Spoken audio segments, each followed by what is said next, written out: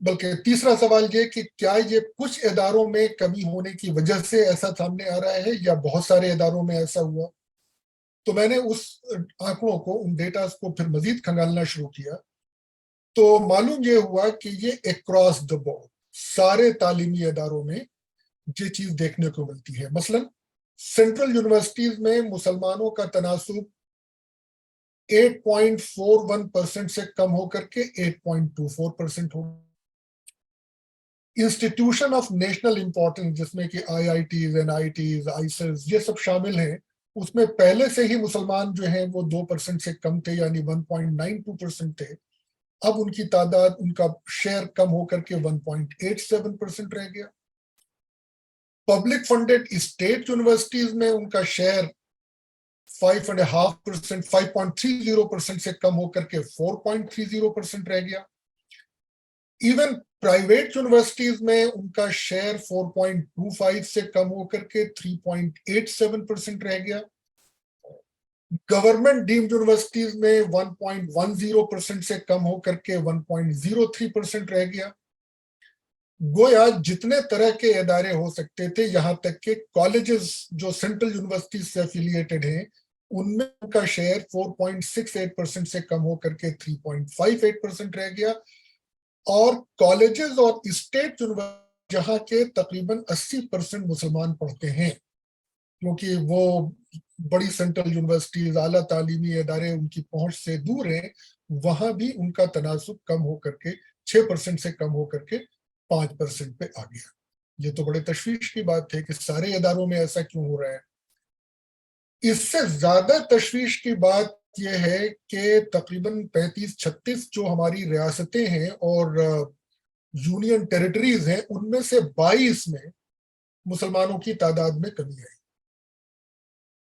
36 میں سے 22 تو بہت بڑا نمبر ہے، اور ظاہر ہے کہ آبادی کے لحاظ سے سب سے بڑی کمی یو پی میں آئی کہ وہاں پر مسلمانوں کا انرولمنٹ تقریباً 59,000 کم ہو گیا پچھلے سال کے مقابلے میں۔ یہ ایک سال کی تبدیلی ہے۔ جموں اور کشمیر میں تقریباً 47,000 مسلمان کم ہو گئے، جبکہ تعلیمی اداروں میں وہاں اضافہ ہوا ہے۔ مہاراشٹر میں تقریباً 15,000 مسلمان کم ہو گئے۔ تامل ناڈو میں تقریباً 14,000 مسلمان کم ہو گئے۔ گجرات میں 11,000 مسلمانوں کی تعداد کم ہو گئی۔ بہار میں 10,000 مسلمان کم ہو گئے۔ آندھر پردیش میں تقریباً 10,000 مسلمان کم ہو گئے۔ جھارکھنڈ میں 10,000 مسلمان کم ہو گئے۔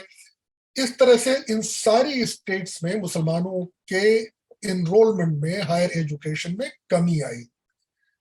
صرف 8 اسٹیٹس ایسی ہیں جہاں پر کہ مسلمانوں کی تعداد میں اضافہ ہوا۔